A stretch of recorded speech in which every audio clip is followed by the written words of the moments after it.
문화재청이 개청 20주년을 맞아 우리 문화의 외연 확대를 위해 문화재의 해외 반출이 용이하도록 제도 개선에 나서기로 했습니다. 남북 종교계가 독일에서 열리는 세계 종교인 평화회의에서 한반도 평화정착 방안을 논의합니다. 조계종 총무원장 원행 스님 등 5대 종교 대표들이 어제 독일로 출국했습니다. 영산제, 수륙제와 함께 불교 3대 의식으로 꼽히는 생전예수제가 강남 봉은사에서 입제식과 함께 시작됐습니다. 한국공무원불자연합회 등 불교계 주요 신행단체들이 한여름 수련법회와 봉사활동 등으로 부처님의 가르침을 실천하고 있습니다. 전국의 베트남 불자 200여 명이 전주 참 좋은 우리절에서 부모님 은혜에 감사하는 법회를 열었습니다. 안녕하십니까. 8월 20일 화요일 BBS 뉴스입니다. 현행 문화재보호법은 지정문화재는 물론 비지정문화재에 대해서도 원칙적으로 해외 반출을 금지해왔습니다. 개청 20주년을 맞은 문화재청이 우리 문화의 외연 확장과 해외 홍보 활성화를 위해 이 같은 규제를 완화하는 제도 개선에 나섰습니다. 첫 소식, 박성용 기자가 보도합니다.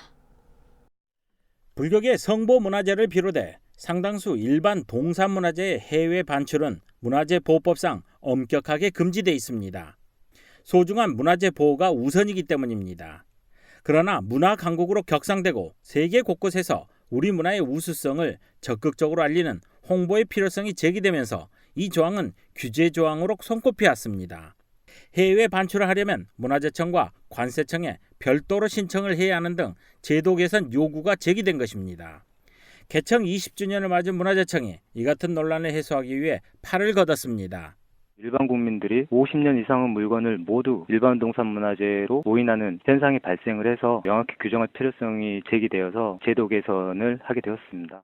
현재까지 논의된 유력한 개선 방안은 규제의 최소화와 시스템의 일원화, 모든 문화재의 허가 여부를 따졌던 기존 방식 대신 반출 규제 대상만 명시하고 나머지는 푸는 방식으로 규제를 최소화했습니다. 관세청과의 시스템 일원화로 번거로운 절차도 간소화했습니다. 일반 동산문화재가 적용되는 대상을 먼저 명확히 규율하는 것이고 관세청 통관 시스템과 연계하는 시스템을 개발하는 방안을 마련하였습니다. 문화재청은 6월 공청회 등을 통해 제기된 의견과 법제처 심사 등을 통해 구체적인 개정안을 마련하고 있습니다. 문화재청은 관련 부처와 논의를 마무리하는 대로 세부 개선안을 마련하고 연내에 법 개정까지 마무리할 방침입니다. 문화재보호법 시행규칙 현재 저희가 개정안을 마련해서 9월에 입안을 하여 관계부처 의견조회, 법제처 법안 심사 등을 거쳐 금년도 하반기에 개정할 예정입니다. BBS 뉴스 박성영입니다. 남북 종교계가 오는 23일까지 독일 린다우에서 열리는 세계 종교인 평화회의 제10차 총회에서 나란히 참석해 한반도 평화정착 방안을 논의합니다. 이를 위해 조계종 총무원장 원행 스님 등 5대 종교 대표자들은 어제 오후 출국했고 오는 25일 귀국할 예정입니다. 우리나라에서는 KCRP 대표회장인 천주교 김희중 대주교와 원불교 오도철 교정원장 등 16명의 대표단이 참석하며 북한에서는 조선종교인협의회 대표단 4명이 참석할 예정입니다. 총회 기간 남북 종교계는 분쟁 극복과 평화정착 섹션에 공동으로 참가할 예정이며 23일 총회 폐막 이후 별도의 모임을 갖고 교류를 이어나갈 방침입니다. 7년 만에 열리는 이번 세계 종교인 평화회의 총회는 100개국 1000여 명의 종교 지도자들이 참석해 종교 간 화합과 세계 평화를 위한 논의와 활동을 전개합니다. 조계종 중앙종회 포교분과위원회는 제4차 회의를 열어 포교법 개정을 중심으로 한 종단 포교 분야 현안 과제를 논의했습니다. 이 자리에서 위원장 정현 스님 등 포교분과위원들은 지난 3월 임시회에서 철회된 포교법 전부 개정안의 방향을 보다 면밀히 논의하기 위해 자공 스님을 위원장으로 하는 소위원회를 구성하기로 결의했습니다. 포교원이 제출하게 될 포교법 전부 개정안의 내용을 다음 달 19일 중앙종회 임시회가 열릴 때까지 소위 차원에서 충실히 확인하고 검토해 대안을 마련하기로 뜻을 모았습니다. 조계종 포교 활동의 목적과 원칙, 방향을 시대 변화에 맞춰 조정하는 포교법 전부 개정안은 지난 3월 중앙종회 포교 분과위가 발의했지만 종도들의 의견을 수렴하는 절차가 생략됐다는 지적 등이 나오면서 포교 원장 명의로 재발의가 추진되고 있습니다. 생전예수제는 영산제, 수륙제와 함께 불교 3대 의례 가운데 하나로 꼽히는데요.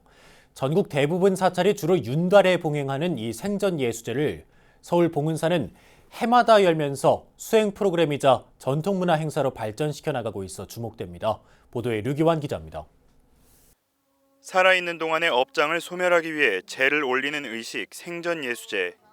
불교가 성행했던 고려시대에는 달마다 봉행됐을 만큼 우리 생활과 밀접한 불교 전통 의례였습니다. 하지만 억불시대, 조선을 거치며 생전예수제는 의식 자체가 간소화되거나 심지어 생략되면서 지금은 전통의 원형을 찾기 쉽지 않습니다. 전국 대부분 사찰이 생전예수제를 음력 윤달에만 봉행하는 것도 이런 역사와 무관치 않습니다. 그 목표가 그리고 하는 과정이 부처님의 말씀에 따라서 깨달음의 길로 또 수행하면서 이렇게 나가고 있는 것, 우리 대승불교의 그러한 기치인 자리리타 행으로 보살행 실천을 강조하고 있는 것이 바로 생전예수제입니다.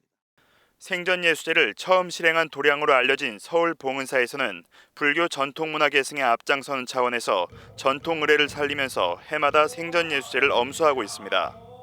어제 봉은사 사부대중은 법왕루에서 생전예수제 입제식을 갖고 49일간 수행정진에 돌입했습니다. 주지 원명 스님은 입제식에서 생전예수제의 의미를 설하며 이 기간만이라도 불자로서 육바라밀을 행할 것을 당부했습니다. 특히 생전예수제가 단순한 전통 의례가 아니라 깨달음을 얻기 위한 수행 과정이라는 점을 강조했습니다. 다분히 수행 프로그램이다 제가 말씀드릴 수 있습니다. 이것은 그 기간 동안에 수행을 열심히 해라. 보살행 실천인 육바라밀 실천이 있어요. 육바라밀 실천. 그 육바라밀 실천을 우리가 7일째 동안에 우리 열심히 한번 해보자. 봉은사는 오는 주말부터 매주 한 차례씩 모두 7번의 제를 봉행하고 육바라밀을 주제로 법문도 진행합니다. 봉은사 사부대중은 이 기간 매일 금강경을 독송하고 10월 6일은 회양, 다음 날인 7일은 수륙대제를 원형 그대로 시연하면서 생전예수제 일정을 끝맺을 계획입니다. 봉은사 사부대중은 생전예수제 기간 보시, 지계 등 육바라밀을 실천하며 수행정진에 매진할 것을 다짐했습니다. BBS 뉴스 류기환입니다. 여름 휴가철이 막바지에 이르고 있는 가운데 불교계 주요 신행단체들이 수련법회와 봉사활동 등 다양한 프로그램으로 부처님 가르침을 실천하는 데 속도를 내고 있습니다. 한국공무원불자연합회와 전국병원불자연합회 등 주요 신행단체들의 활동을 들여다봅니다. 조윤정 기자입니다. 뜨거웠던 여름이 어느새 후반으로 접어든 가운데 불교계를 대표하는 신행단체들이 다양한 봉사와 연수, 수련법회 등 여러 활동을 통해 불심을 다지고 불제자로서의 자세를 가다듬고 있습니다. 전국 불자공무원들의 신행조직인 한국공무원불자연합회는 이달 초 불탑의 나라 미얀마 성지순례를 통해 신심을 바로 세운 데 이어 이번 주말에는 천년고철에서 수행 의지를 다지는 자리를 마련합니다. 공불련은 오는 24일부터 1박 2일간 양양 낙산사에서 2019년 하계 수련법회를 봉행합니다. 이번 행사에는 김상규 공불련 회장을 비롯한 공불련 회원과 가족 등 250여 명이 참여해 사찰을 둘러보고 소통과 화합의 시간도 가질 예정입니다. 특히 철야정진과 참선, 새벽예불, 108배, 금강경 독경 등을 통해 여름의 끝자락에서 불자로서의 신행 자세를 점검하는 기회도 갖게 됩니다. 공불련은 이처럼 정기수련법회와 국내외 성지순례, 자비나눔 봉사와 같은 다양한 활동을 통해 조직 활성화를 꾀하고 부처님 가르침을 사회 속에서 실천하는 데 앞장서고 있습니다. 공무원 불자들은 또한 국민을 부처님처럼 받드는 우리 시대의 공복으로서의 역할을 충실히 하기 위한 노력도 게을리하지 않을 것을 다짐했습니다. 전국 병원불자들의 신행단체인 전국병원불자연합회는 의료봉사를 통한 자비실천에 나섭니다. 전국 병원불자연합회는 일요일인 오는 25일 JTS 안산 다문화센터에서 의료 사각지대에 놓인 이주 노동자들을 상대로 자비의 인수를 펼칠 예정입니다. 병불련 소속 의사와 간호사, 약사 등은 다양한 분야의 진료 서비스는 물론 초음파와 엑스레이, 혈액검사 등을 통해 이주민들의 건강 상태를 점검하고 치료와 약품을 제공할 계획입니다. 병원불자들의 자비행은 국내는 물론 해외로까지 이어집니다. 병불련은 오는 11월 2일부터 9일까지 티베트 불교의 중심지인 인도 다람살라에서 스님과 지역 주민들을 대상으로 약사열의 인수를 펼치고 한국 불교를 알릴 예정입니다. 우리가 여러 도움받는 여러 사람들의 마음을 낮추는 하심의 정신으로서 또 상구보리 하와 중생의 마음가짐과 자리이타의 정신으로서 우리가 올해도 똑같은 그런 의료봉사, 의료소원 그렇게 해나갈 것입니다. 병불련은 앞으로도 이주노동자와 장애인 등 의료 사각지대에 놓인 이들을 위해 꾸준히 자비행을 펼쳐나갈 계획입니다. 또 사찰에서 소외된 이웃들을 위한 의료검진과 상담 활동도 꾸준히 펼쳐 이웃과 사회에 회양하는 삶을 실천할 방침입니다. 불교계를 이끌고 있는 주요 신행단체들이 봉사와 순례 등으로 불자로서의 정체성을 확립하고 사회적 역할도 확대하면서 한국 불교의 활력을 불어넣고 있습니다. BBS 뉴스 조윤정입니다. 중증 장애를 가진 불자들이 남도의 천년고찰에서 불교 문화를 체험했습니다. 장애 불자들의 모임인 보리수아래는 1박 2일 동안 조계종 제19교구 본사, 지리산 화엄사에서 템플스테이를 진행했습니다. 화엄에 들어 내 마음을 보여줄게를 주제로 열린 이번 템플스테이는 평소 접근성이 어려워 사찰을 찾기 힘든 중증 장애인들에게 불교 문화 체험의 기회를 제공하고 장애인에 대한 인식 개선의 기회를 위해 마련됐습니다. 템플스테이는 첫날 장애, 비장애 예술인들이 버스킹 형식으로 함께 여는 산사의 작은 음악회를 시작으로 스님 법문과 새벽 예불, 문화재 알기 등의 프로그램으로 진행됐습니다. 특히 작은 음악회에서는 발달장애 국악인 겸 피아니스트 최중군의 피아노 병창 공연, 지체장애인 이병선 씨와 오카리니스트 이정현 씨의 오카리나 연주, 보리수아래 회원들의 자작시 낭송, 동국대 힐링코러스 단원 태정옥 씨의 노래, 이송미 밴드 공연 등이 선보였습니다. 불교계가 운영하는 경남 창원시 진해 청소년 전당은 전당 내 공연장에서 대학생 멘토들이 후배들에게 꿈을 찾아주는 진로 토크 콘서트를 열었습니다. 올해로 5번째인 이번 토크 콘서트에는 이전 콘서트를 방청했던 학생들이 대학생 멘토가 돼 돌아와 의미를 더했습니다. 우리 멘토들은 그보다 한 10배, 한 20배 정도 그 시간을 들여가지고 몇 번 따듬고 또 같이 얘기하고 해서 여러분들한테 들려드리는 얘기예요. 그래서 조금 더 재밌게 또 다 전달되지 못한 거라도 여러분들이 잘 듣고 여러분들의 진로에 정말로 좋은 참고가 됐으면 좋겠습니다. 모두 6명의 대학생 멘토들은 청소년기 자신들의 경험담과 진학의 노하우를 진솔하게 들려주고 후배들의 고민거리도 함께했습니다. 진해 청소년 전당은 언니와 함께 꿈을 이란 주제로 매년 한 차례 진로 토크 콘서트를 열어 지역 내 대학생과 청소년들이 한자리에서 소통할 수 있는 장을 마련하고 있습니다. 전국의 베트남 불자 200여 명이 전주 참 좋은 우리절에 모여 부모님 은혜에 감사하는 법회를 열었습니다. 베트남의 어버이날에 해당하는 백중 우란분절 49일 기도 회향에 맞춰 마련됐는데요. 베트남 현지 홍법사 스님들도 함께했습니다. 광주 BBS 정종신 기자입니다. 다문화 포교의 중심 도량 전주 참 좋은 우리절 30도를 웃도는 찜통더위가 기승을 부린 가운데 전국의 베트남 불자 200여 명이 한자리에 모였습니다. 이영만리 타국에서 부모님께 다 해드리지 못한 효도를 마음으로나마 전하는 효도 법회를 열기 위해서입니다. 전주 참 좋은 우리절 석현 스님은 우리 모두는 하나임을 강조하며 격려했습니다. 절 이름은 참 좋은 우리절이에요. 우리라는 말은 너도 아니고 나도 아니고 여기가 베트남절도 아니고 한국절도 아니고 우리 모두의 절이라는 이야기거든요. 효도법회는 베트남 홍법사 스님들이 직접 방한한 가운데 진행됐습니다. 베트남에서 우란 분절은 부처님 오신 날을 비롯해 설날과 함께 3대 명절 중 하나이며 우리나라 어버이날과 같은 특별한 의미를 가진 날입니다. 베트남 전통악기 연주에 맞춰 나무아비탑을 정근이 이어진 가운데 불자들은 부처님과 부모님의 은혜에 감사하는 마음을 담아 스님들께 꽃공양을 올렸습니다. 우리 아빠, 엄마 베트남에서 많이 보고 싶어요. 우리 스님한테 감사한 마음으로 꽃을 올려드립니다. 특히 베트남에서는 우란 분절에 부모님 2분이 살아계시면 빨간 장미를, 1분이 살아계시면 분홍 장미를, 모두 돌아가신 경우에는 하얀 장미를 가슴에 달아 부모님 은혜를 되새기는 전통이 이어지고 있습니다. 참석자들은 서로의 가슴에 장미꽃을 달아주며 부모님의 건강을 기원했습니다. 베트남 홍법사 시미 스님은 부처님의 가르침을 마음에 새겨 타국 생활에 잘 적응해 나가기를 기원했습니다.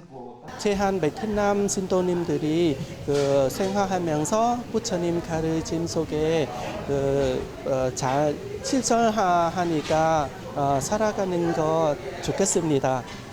전국의 베트남 불자들이 함께한 우란분절 효도법회. 비록 짧은 시간이었지만 타양살이의 고단함을 잠시 내려놓고 부모님의 은혜를 되새기는 소중한 시간이 됐습니다.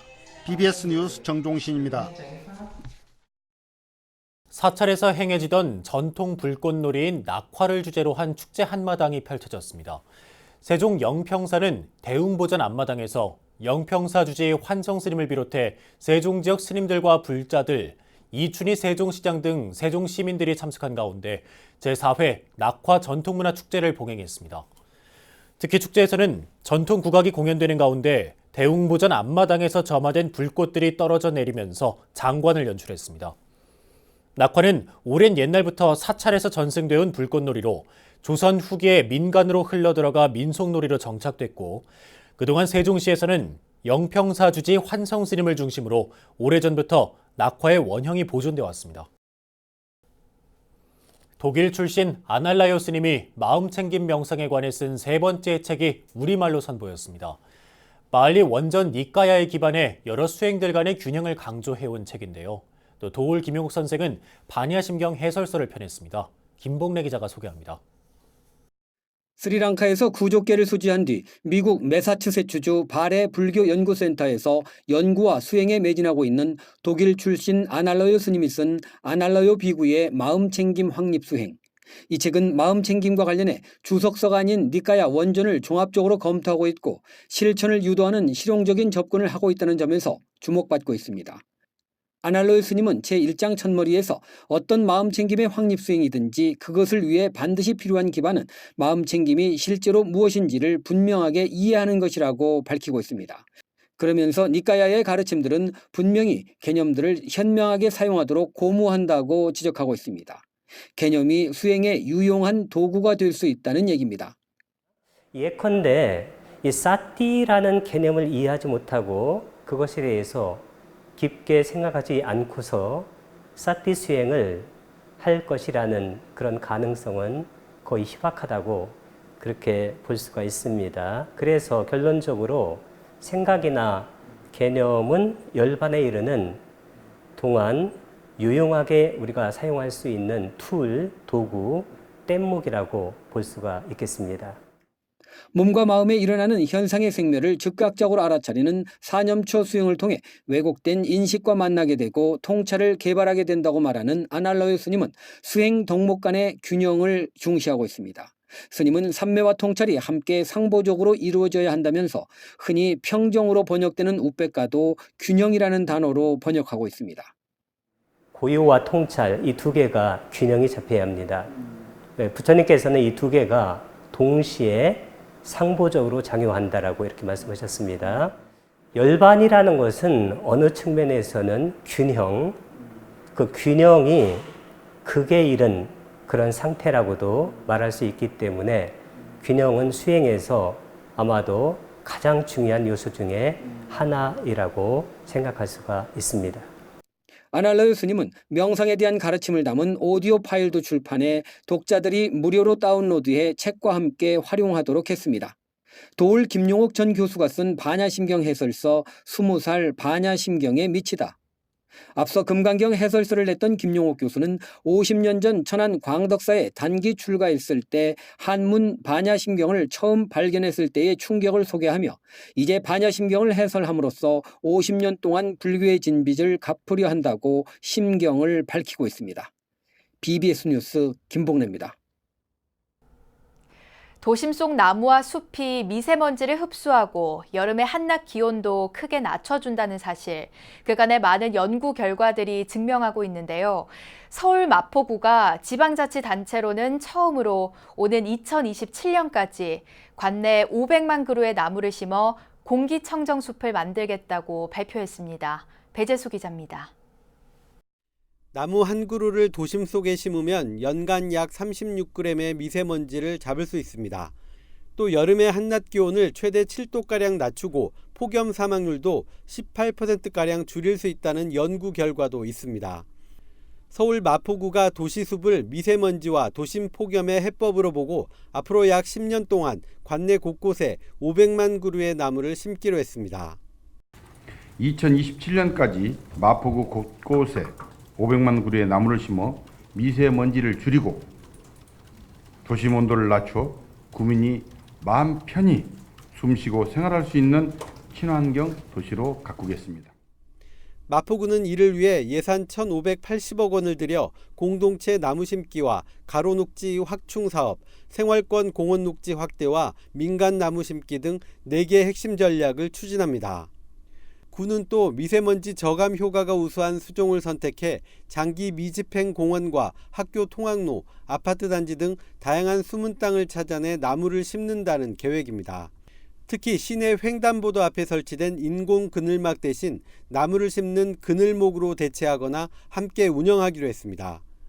구는 이렇게 되면 오는 2027년에는 노후 경유차 1,600여 대분의 1년치 미세먼지를 줄이고 49.6제곱미터용 에어컨 400만 대를 5시간가량 멈추게 할 것으로 기대하고 있습니다.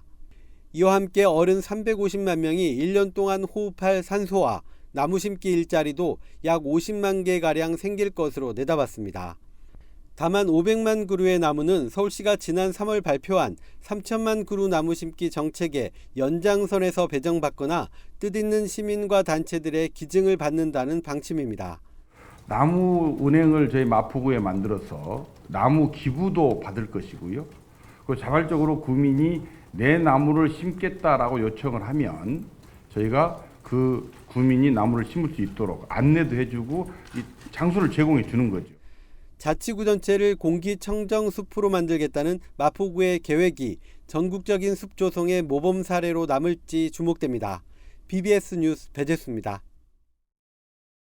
이어서 꼭 짚어봐야 될 공감 뉴스들을 모아봤습니다. 오늘의 알찬 뉴스입니다. 멕시코 수도 멕시코시티의 혁명기념탑 광장에서 3.1운동과 대한민국 임시정부 수립 100주년을 기념하는 아리랑 공연, 평화를 위한 심포니가 열렸습니다.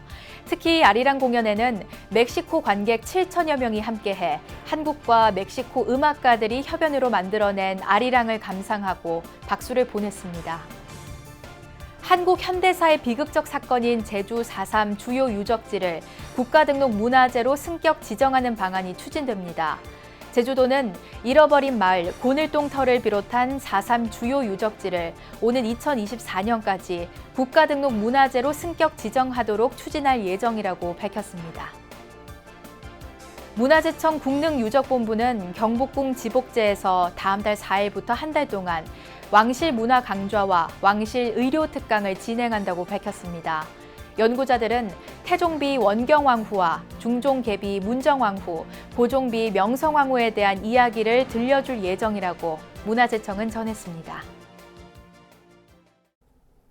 한여름에도 실행단체들의 활동은 계속되고 있습니다. 공무원불자연합회는 이달 초 미얀마 성지순례를 통해 신심을 다졌는데요.